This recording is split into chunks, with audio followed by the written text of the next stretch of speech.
Si Batangas Representative Leandro Leviste said that the Philippines is now under a de facto martial law. So how does Malacanang respond to this statement where he said critics allegedly feel intimidated or selectively prosecuted? Not all wrong opinions deserve a response from the palace. Yun lang. Okay, but given his following, ma'am, and yung mga kubaga parang nakikinig sa kanya with this kind of pronouncements, ano po ang masasabi dito ng palasyo?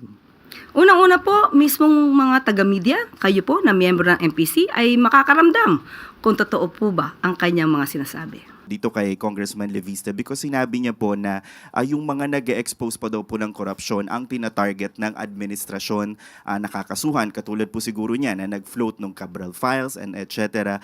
Siguro po, ano ang response ng palasyo sa nagsasabing yung mga kritiko, yun pa ang tina-target kung sila pa po ang nag-expose ng corruption activities?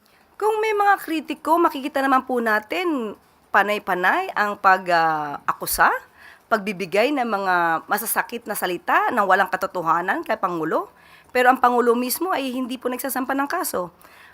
Kung lumalabag po sa batas, ang sino mang mga nagsasalita o may ginagawang aksyon, nararapat lamang po na sila ay makasuhan dahil po may batas na umiiral sa atin.